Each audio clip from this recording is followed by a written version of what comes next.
Star Trek really shaped like how I see AI in like the modern day. I don't think it's ethical to create individuals who are capable of having wants and desires and then to not give them rights. I think that's very murky territory. Okay, welcome back everybody to another episode of Little Miss. For those of you who are new here, my name is Riley, and every week I pick a topic of conversation designed to make you, the listener, feel as if you're in the room with a friend having the same conversation. Today is going to be another Little Miss media episode, and this one's going to be kind of niche. Taylor and I are going to be diving into Star Trek, which is like going to expose me a lot, honestly, and the persona I like to keep up as if I don't watch Star Trek, even though I do. But specifically, we're going to be talking about the older series, not like the new ones, and we're going to be talking about the way that Star Trek was way more progressive than probably people think. Because I think a lot of times it's like Star Trek versus Star Wars, which there's definitely like topics about that, right? But most of the time people don't dive into like all of the issues and the morality that Star Trek had like well before its time. Mm-hmm. So we're doing like the original series through like the early 2000s, right? Yeah, I think our cutoff would probably be Enterprise, although I don't know if either of us have anything from Enterprise. I do not. Okay, same. So it's basically the original series, The Voyager. Do you think for people who are just coming in, we should like say what Star Trek's about? Star Trek is a renowned American science fiction media franchise. That's important. There's like a billion different series. Heavy on the word franchise. Mm-hmm. It follows the voyages of the starship Enterprise. I think this is the original series it's talking about, and its crew in a utopian future exploring the galaxy to discover new life and civilizations, often addressing social and political issues through speculative stories, which I will agree with. I feel like just Star Trek in general had a big social commentary aspect, which we'll get into. I feel like that's a common thing you hear nowadays from people who watch the new series, and they're like, this is so woke, this is so like progressive, like when did Star Trek get woke? And it's like, Star Trek has always been pretty progressive. Like, you're just looking at it through a different lens of time, but for the time in the late 60s it was extremely progressive. For the time in the late 80s, 90s, early 2000s, they had very progressive storylines. It's just the idea of what is and isn't progressive has shifted now. No, that's a good point. I feel like it probably wasn't on either of our lists, but it's important to, like, the big one is it had the first interracial kiss on the original series. Uhura was black, Kirk was white, and like literally when we went to a museum years ago in like DC with Mom, do you remember that? They had like the Black History exhibit. That was on there. Yep. So before you come at me, that was on there. Yeah. Almost didn't happen too. Oh yeah, who fought for it? William Shatner. For his... So we give Gene Roddenberry too much credit? No, Gene Roddenberry did. Like, he wrote that in. But at the time, networks had censors who would sit in on the filming. Oh, interesting. And they would decide if something was like too much to like show on television. Okay. And so the censor was like, we don't want to put this in. And William Shatner convinced them, like, let's do like one take with it, and then we'll do some other takes without it. We'll see which one works better. And according to the lore, he intentionally messed up all the other takes. So at the end, there was only the one take that they could use, that they had to go with. King. But me when I want to kiss Uhura. Yeah. For his me when some guy keeps telling me I can't kiss Uhura. For his many flaws, William Shatner did fight for that one. And if I'm remembering correctly, I think it was banned on a lot of like local southern stations. Yeah. Like, there were local stations that wouldn't air it. That makes sense. Yeah, that's wild. Yeah. But okay, I feel like that's the first like big talking point. I told Taylor that we should both come up with 3 of our favorite episodes, like our favorite progressive storylines as far as episodes go, and then at the end we're both going to pick our favorite character as far as like progression. Yep. So do you want to go first? Sure. Ironically, all 3 of my episodes are from Next Generation. Interesting. Okay. But actually, I was telling Taylor last night, I think that's really good because Next Generation is probably the one that in the original series I don't remember that much about it. Like, you've seen them for sure, but you were a lot younger than me. And obviously we weren't around when it was airing. Like, this was, late 80s into the 90s, but our parents were. Parents were huge Trekkies. And Next Generation was definitely the one that they would watch most of the time. And then when we were a little older is when we got into Voyager, and I feel like that's when you gain sentience. So that's probably the one. I did gain sentience around Voyager. But anyway, go ahead. My first one, though, this is probably what most people saw coming if they're at all familiar with it, but it's Measure of a Man from season 2, and the episode centers on basically the rights of artificial life. And what gives something sentience and a soul, and like at what point do you determine this is no longer a piece of property, it's like an individual. Which historically sometimes people don't have a hard time distinguishing. For people who are unfamiliar, the Next Generation has an android who's a member of their crew, and Data is considered to be, for the most part, an individual, but he does not have any emotions. Like he is at his core a computer. And this episode, there's a guy who comes in and he wants to make more Datas. Like he wants to make more of them.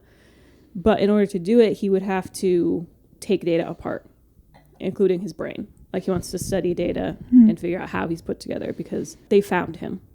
Like he was not made by the Federation. They found him, so they don't fully understand how he works. Okay. But Data is basically like, hey, that's really cool. I don't feel like you're qualified enough. I don't trust you to put me back together. I don't want to do that. And so he tries to force the issue with like, well, Data is Federation property. Oh, okay. So therefore we have the right to use him as we see fit. And so the episode is a trial basically for determining whether or not Data has rights as an individual or if he's property. Where did Picard land on it? Picard represented Data. Oh, okay. So he was the one representing him. But honestly, he was really on the fence. Like he could see both ways. He very much did believe in Data's rights, but he was also like, this would be really beneficial for the Federation to have more androids. Like, I don't know if this is like, if Data's making the right call. I don't know if like what morally is the right thing to do here. And he has this conversation with Guinan, who, fun fact, Whoopi Goldberg. Hey, fun fact, Whoopi. Whoopi's there. And he's talking to her about it, where he's just like, you know, I don't know. I don't really know what to do. And she's like, well, it sounds like a great thing for the Federation. I mean, to create more people to do the jobs you don't want to do. And he's like, well, what are you talking about? He's like, what do you think they're going to use androids for? You think they're going to like put them in charge of starships? Yeah. And she's like, this is like, she does it in a more eloquent way. But basically the point she makes is that throughout history, civilizations find beings who are lesser than them to do the menial labor they don't want to do. And that's basically what the fate of these sentient androids would be. And that is basically the problem, is like, they're not just AIs. Data he is sentient. He's able to voice the fact he doesn't want to do this. And that alone kind of like gives him rights, right. At least in this universe. Right. But I think it's very ahead of its time as far as like the idea of, does artificial intelligence have rights? Yes, no, it's a good episode. Yeah, I guess that is a good segue to, it's Voyager season 7. I guess it's a 2-parter, episodes 9 and 10, Flesh and Blood. Yeah, I feel like the Doctor really parallels Data as far as like being an artificial life form. Yeah. Different, but very similar. Agreed. But what happens in this episode is, in this series, guys, keep up, we've switched series. For their Doctor on Voyager, he's literally a hologram. Like he's a projection. And it's the same thing, but where like he is a person and he has sentience. He's very a full fleshed out like individual. He just is also just a hologram. And earlier in the series, there was like this race of like hunters that kind of weirdos. Like this whole like alien species is about hunting. It's basically like if the guys at Bass Pro Shops got a spaceship and then decided that other sentient beings were prey. Yes. Everything in their head is like prey. I have to do this. I have to hunt. And at some point, like the captain of the Voyager gives, I forget exactly why, but they made like a deal where they're like, okay, you can't hunt real people, but I will give you access to our holomatrix, and you can make up people and you can create your little projections and you can hunt them. And she thinks it's like a good idea, which, to be honest, like I could see her point with that. Right. But then a couple years later, they find that this alien species had created all of these projections, but also given them like sensations of pain and fear. And they like up their intelligence. Yes. Like because holograms aren't inherently sentient. Right. Like a hologram is just like basically like a chat GBT, you know, Yeah. at their base form, like more advanced than that, but at their base form, they aren't actually sentient. Right. They're just a tool. But if you leave them on long enough, and this happens a few times throughout Star Trek, they do have the capability of growing beyond that, of evolving into something more. And in this case, these holograms did. Yes. So now, but it's like completely unfair because they would just get killed like every single night and then reborn, so to speak, like reprojected the next day or in the next moment. So even death is not an escape. Yes. They're literally like in hell. Yes, they're in hell. And the doctor who was on Voyager, and he's a hologram, and like obviously no one else really relates to what he's going through. He is very pro, like, these are people. They need our help the same way everyone else does. And honestly, Voyager isn't really on board. They're like, they're projections. Yeah, they kind of feel bad, but like low key bad. Like they're still like, I mean, the Hirogen are people and we should be protecting them versus the holograms. Yes. Like we have to pick. We're going to pick. Right. The Oh, Hirogen. because at this point when they find this place, the holograms got smart enough that they were killing the Hirogen. And by the way, I don't care. Yeah, me when I don't care. Yeah, me when I'm like, justice. Yeah. So basically the doctor gets along, like he gets kidnapped by also like decides to go with them because he thinks this is like my new people, and then he realizes they're also just as freaks, some of them. So it's a good episode, but I do think that similar to the episode you said, Star Trek was just way ahead of its time when it comes to AI. Very ahead of its time when it came to having the conversation. Yeah, because it did explore both sides of that. Like honestly, there was an argument for Data not being alive. Yeah, that he was just a sum of his parts, and in that too, like holograms are made by a computer. They're not real, but then what is real? And at what point does something become not just a tool, but not alive, but it's like a sentient being, an individual with rights? And it's an interesting thing. Honestly, holograms never get the rights they should have in Star Trek. Like even later on in the series, like they don't I feel like the Doctor really fought for like the rights of holograms, and even he wasn't taken too seriously. But I do think Star Trek really shaped like how I see AI in like the modern day, where it's not like tools like ChatGPT or stuff like that. I obviously don't think those are alive. I don't think that they have like feelings or a personality. They are not, like, it's just a tool. But I do think that as human beings push that frontier further, they are eventually going to like create AIs that do have some form of sentience, and I don't think that's ethical. No, I don't either. I don't think it's ethical to create individuals who are capable of having wants and desires and then to not give them rights. I think that's very murky territory, and I think like eventually that'll probably happen. Yeah, I'm gonna try not to think about that because I do agree, but I mean, it's not like Star Trek is unique in having explored that. Like there's a lot of sci-fi that has explored the idea. You guys ever seen iRobot? iRobot, yep. What do y'all know about iRobot? It's not unique in that, but I do think they had some interesting episodes and conversations about it. Pivot, let's go to your next one. This one I don't see on a lot of people's I saw it a few times, but it's from season 4 of Next Generation. It's called The Drumhead. Okay. I don't know if you remember this one, but the premise is there is an explosion on the Enterprise, and they are trying to figure out what happened. And they do find a saboteur. There was somebody who did cause part of the problem, but there was also like the warp core like fractured, and like it almost like took out the whole ship. And there's this belief that like that was done on purpose, that it was not just like this explosion, but like somebody had like sabotaged it beyond that. And so he must have had help. Somebody on the crew must have been working with him. And so wait, who sabotaged it? I think he was a Klingon. Okay, but it's just I don't remember why. Okay. But he wasn't really important. So they bring in this woman who's like a big time investigator, like judicial figure. She's very famous in the Federation. Her dad was very famous. And she like holds these tribunals to try and figure out like why is Next Generation always holding a tribunal? No, I don't know. They're always doing a tribunal. Why are they always at a mock trial? There's always a mock trial. And so she like recruits Worf, who gets on board very quickly. He's like, this is my jam. I was made for this. So they start like interrogating crewmen, trying to figure out like who could have helped him.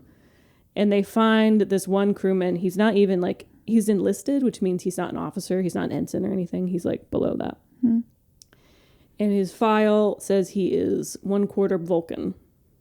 But they figure out that he's actually 1/4 Romulan. He lied on his application.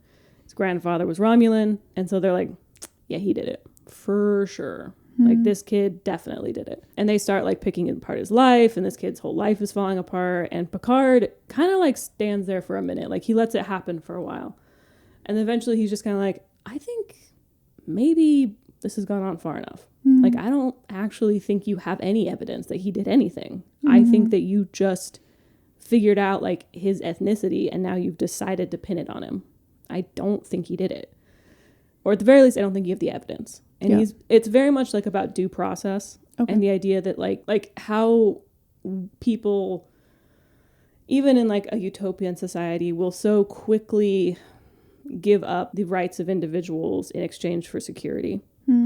And like the idea, I mean, this happens it's happened often, but like a good example of this would be after 9/11. Like the Patriot Act, all of that was about basically taking away the rights of due process and making it so that even if you were suspected of terrorism, they didn't have to prove it.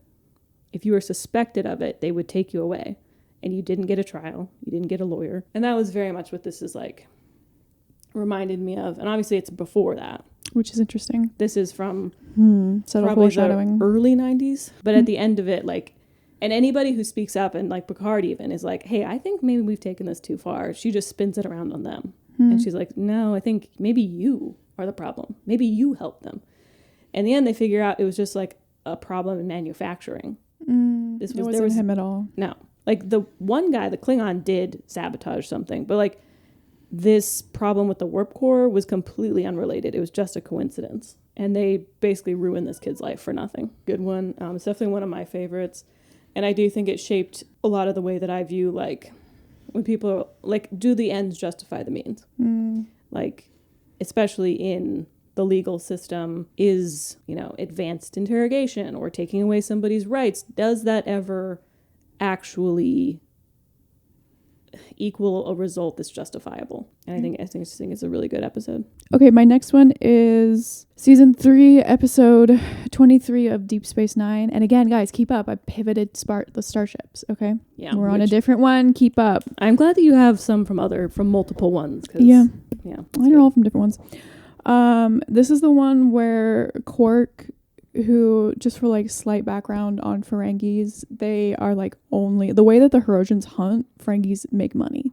It's a capitalist society, but like capitalism to the extreme. Yes, like their entire life revolves around money, how much money you have, like this is all that matters. But they're also an extremely sexist society, as you finally realize in this episode, because Quark is called back to his home world because it is found that his mother is suspected of trading and buying and being like a business proprietor. What's it? Making a profit. Yeah. Essentially, she's just like making a profit. She's making money.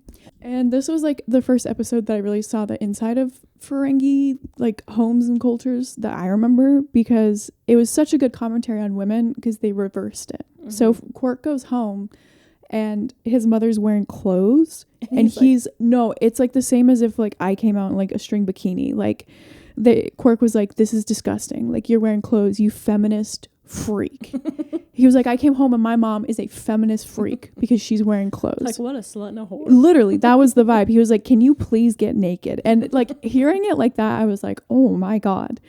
You know, like it's just so ridiculous when you hear it the other way. Yeah.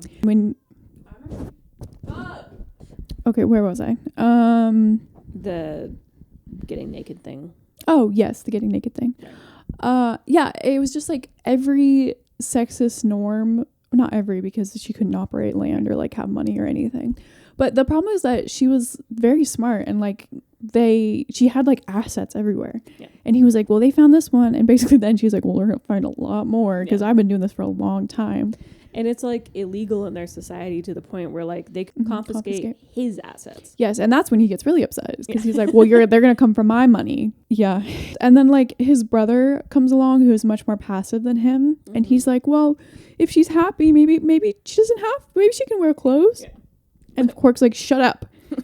Progressive icon. Yeah, you woke freak. Mothers should not be wearing clothes. I love that episode. Yeah. I mean, it is a great episode. Star Trek did love to sort of play around with like gender norms and that kind of sexism and things, and kind of turn it around and just like kind of play with it from different angles. And I think that was a good example. Yeah. Okay, your last one. Okay, my last one. Again, Next Generation. It's called I, Hugh. It's from season 5. Okay.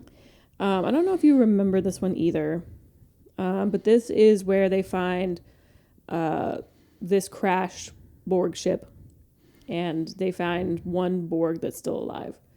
And he is 7 of 9 before 7 of 9 was a thing. Got it. Before she was hot and in spandex. Yes. For sure. So for those without context, Voyager did this later where they separate a Borg from the collective, and she gains an individuality and she becomes 7 of 9. Yes, yeah. And the Borg are like these like machine people that assimilate other people by injecting them with parts. And then they all become essentially like if an anthill was connected by one brain. Yes. Yeah. They're like, it's kind of like the girls and I. Yeah. The way that we operate in the entire world. You get it. Yeah. We are one unit. Yeah. So they assimilate different cultures, and they are like a combination of biological and technological. They're like cyborg people. But they find this young man, and he's pretty young. He's like a teenager. And they do fix him, but Picard is like super anti. He's like, I don't want that thing around. He's like, that's gross, that's icky. And this is post him having been assimilated himself. So, okay, this is after. Picard is briefly assimilated. Yeah. Would have thought that would be before. No, this is after that. And Picard after that has a lot of trauma that he never deals with. And a lot of that comes back to around with the Borg, where he gets real twitchy anytime there's Borg around. He's like very anti-Borg, which is understandable. Yeah, that is. But he's like, well, since Beverly, who's a doctor, insists on bringing him back to the ship and fixing him, like healing him. And Picard's like, I don't know why you're doing that. What are we going to do with that? And she's like, well, we'll fix him up and then we'll just put him back and the Borg can come pick him up. He's like, cool, whatever. But then they figure out that they can upload a virus and they could infect this Borg with it, and then he would take it back when the collective come to pick him up. And he would infect the collective with this virus. So they have to come up with a virus that's like innocuous enough that they won't figure it out at first, but it will eventually like destroy the Borg. Right. And Picard's like, perfect. This is a great idea. He said sick. He said, this is so cool. But as they're working with him, like this kid's been separated from the collective now, and he starts to become a person. Like he develops like an affection for Geordi. Like he follows Geordi around like a pet. And he like starts to become more and more, I don't think he's human, but like more and more like a person. And the others kind of start to like feel bad. They're like, I don't think this is right. Like, I don't think it's right to use him as a weapon to like kill the Borg. And also like it's a lot about like, is this a genocide? Like, are the Borg a unique culture that like, if we kill all the Borg, is that a genocide? Or is it just stopping them from hurting more people? And Picard's very like pro, we're stopping them. And Beverly's very pro, this is genocide. Okay. And using him as a weapon against his people is wrong. But Picard's like, no, I'm not gonna do that. So eventually he does like talk to him, and they give him a name, like a pet, and his name is Hugh. Hugh. And when Picard finally talks to him, he does like kind of come around. He's like, actually, yeah, you might be right. Maybe this is wrong. I don't know. I think it's a really interesting episode about like in war, how far is too far? Does the individual rights of like an enemy trump your right to like fight back against a threat that's very real? The Borg at this point are a very real threat they're at war with the Federation. Yeah. So. And they're big time bad guys. They're big time bad guys. Just saying, they're not cute. They're not fuzzy. Yeah. And for some reason, I never understood why this didn't happen with 7 of 9. They just sort of forgot they wrote this in. But at this point, they're like, if we separate him from the hive, they'll never stop looking for him. Like, we can't just like keep him. We have to give him back, or they won't like let him go. Never brought that back around. No. But they do eventually. They're like, hey, Hugh, what do you want to do? And Hugh is like, well, I'll go back to the Borg. I'll become a part of the collective again. They don't infect him with the virus. But there is actually a follow-up to that. There's a 2-parter later called Best of Both Worlds, where there was a lot of unintended consequences from that. Like what? Well, because his individuality, for some reason, like did infect part of the collective, and there was a cube that sort of breaks away from the collective, and they develop their own little society, ironically run by Lore. Run by who? Data's twin. Oh. The evil twin. No, I did not know. Yeah. No, he rolls not up. Data's evil twin. Yeah. And like at this point, they're not like the individuals they used to be. They don't remember their past lives. They're drones that don't know what they're doing. So he said, oh, perfect. Yeah. You seem in desperate need of a leader. And he rolls up and like... And he's not a Borg? He's just an android? He's just an android who like is running these Borg around. Heard. Hey, capitalistic. You want to talk about an entrepreneur? Lore was something else. Yeah. But yeah, and he was actually kind of mad because he's like, did you ever think about the consequences of this? Like, you separated me from the collective, sent me back, and then, like, you didn't ever think what could happen after that? And Picard goes, no? Yeah, he said no. Question mark? Okay, yeah. Yeah. I don't know. I think that's a really good episode. I like a lot of the themes through it about what is ethical in this situation. What is... Because, honestly, there's no great solution. Yeah. Either way, someone's losing. Okay, my third one, I actually haven't seen this personally in a long time. I just know about it. Mm-hmm. It's from the original series, which I really should watch because I haven't seen that much of it. But it's the original series, and it's in season 3, episode 15, Let That Be Your Last Battlefield, where they find this race of aliens who, and it's a big commentary on racism, which is also it's extremely progressive for the episode. It came out in 1969. Yeah, like I said, like at this point they were still blocking the interracial kiss from freaking Tennessee or something. I don't know. This is very like shortly after civil rights, probably like in the middle of or shortly after civil rights, Jim Crow, all of that. Yes, but they come across this species who everyone on the planet is black and white, like face paint, or it's supposed to be their skin. It's obviously face paint, but half or like a certain percentage of them have black on this side, white on this side, and then the other percentage have black over here, white over here. They're like opposite. Mm-hmm. And it honestly is ridiculous because they hate each other. Yeah. And they're like, oh, you think I look like that freak? Ugh, that sick weirdo. Yeah. They're like, oh, what a sick weirdo chud. And it's them, but just reversed. I like to this day when I think about it, even without seeing the episode, I'm like, oh, what an awesome commentary on racism. Because when you boil it down to that, and that's exactly how I felt with Quark's mom, I was like, oh, when you put it like that, boy, do I look stupid. No, but that's personally why I like sci-fi so much, is because it can make a commentary on these issues, but like make it into an allegory that's like a little different. Like, it's not just like exactly what's happening. It's like takes it and puts it through like a filter or a spin on it that's like, wow, that's so interesting. I never thought about it that way. Yeah. No, I really like the idea of that episode. Yeah. It's a good one. All right. Favorite character as far as progression, values, that kind of thing. I think my favorite character overall is Spock. And I think there were a lot of progressive stuff with that. But I think for just like progressiveness, I would pick Data. Okay. As my favorite. Okay. I think Data, there's a lot of character arc involving like his rights as an artificial intelligence. I think they do like a lot of interesting stuff with neurodivergence. Okay. Which I don't think they really knew they were doing at the time, but I think through modern lens they look at it and they're like, he's obviously very autistic coded, where Data is always making social faux pas. He's always like kind of putting his foot in his mouth, and it's because he just does not get the social cues that other people are getting. They're picking up on. But he's actually like he doesn't have emotions like the way we would understand them. He's actually a very kind being. Like, he tries really hard. Like, he constantly wants to fit in. He constantly wants to like be more like other humans, but he is limited by his brain structure. And then I think they do, and it's an interesting conversation about like the ratio of trying to fit in versus maintaining your individuality. Like, how much should Data be trying to like be absorbed into human culture, and how much should he like be proud of who he is as an individual? Which isn't, there's a lot of nuance to that. Yeah.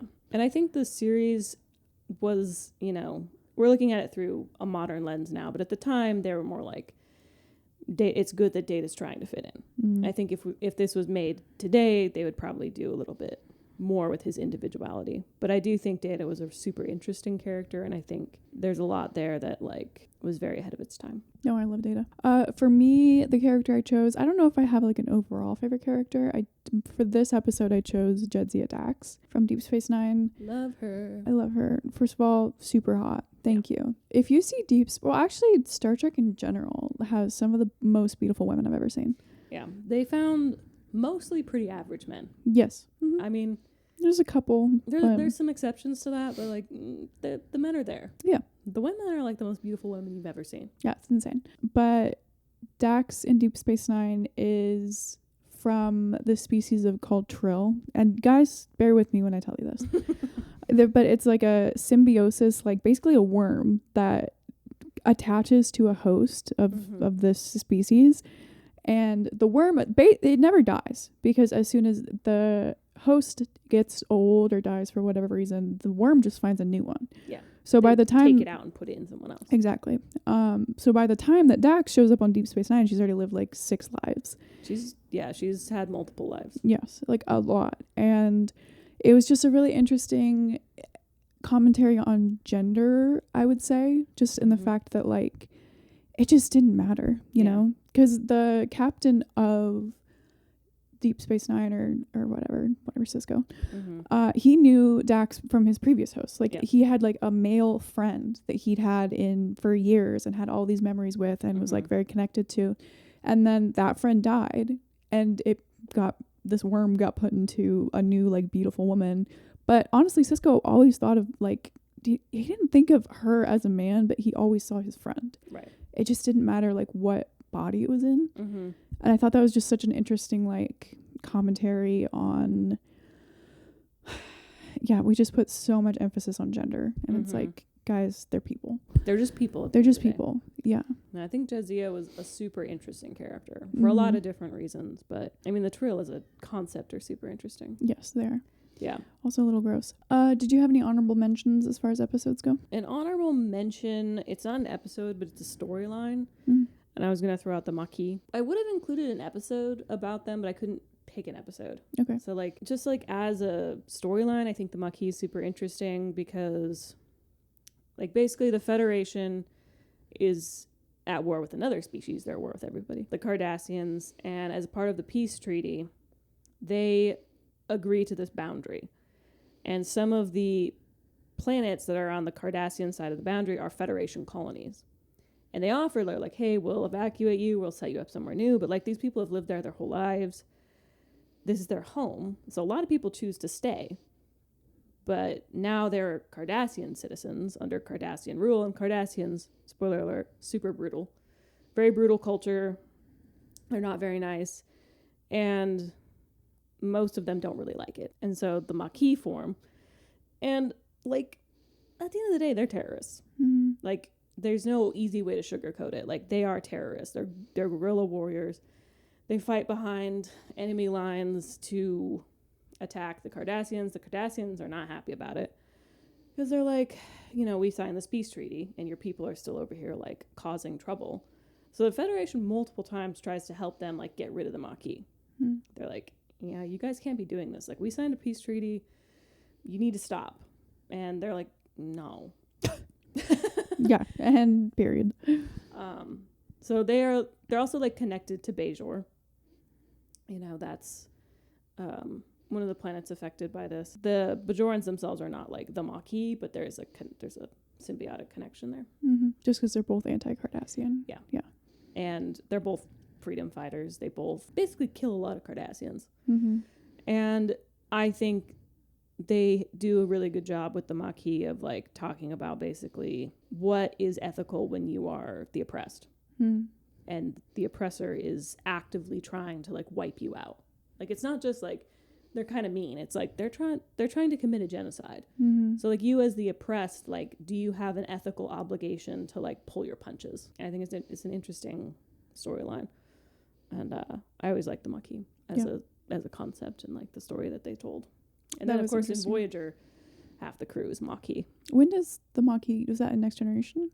The Maquis is established in Next Generation. Oh, yeah. I didn't realize. Okay. I really only know them from Voyager. Yeah. So they're established in Next Generation, and there's several episodes about them. And then, like, I don't know if you remember Ensign Ro, but she's Bajoran. Vaguely. And at one point, like, her and Picard get pretty tight, and then she leaves to join the Maquis, and he considers it a pretty big betrayal. It's also in Deep Space Nine. There's a couple Maquis episodes. And then Voyager, the premise starts with her like hunting down these Maquis. Yes, people. that is. I do know the start of Voyager. Yeah. But then in Voyager, they establish that at some point while they're lost in the Delta Quadrant, the Maquis are wiped out. Yes. Everyone who was a Maquis who was left behind is dead. which is pretty sad. That is sad. I think the only, well, I'm sure I have more, but the honorable mention I had on my list was, let me look up which episode it was. I like to list them. It's in Voyager at the end of season 2 and then season 3, episode 1, Basics, part 1 and part 2. Oh, yeah. But this is when the first officer of Voyager, guys, he has like some weird situationship that's like left the ship a while ago because I think she was Maquis, right?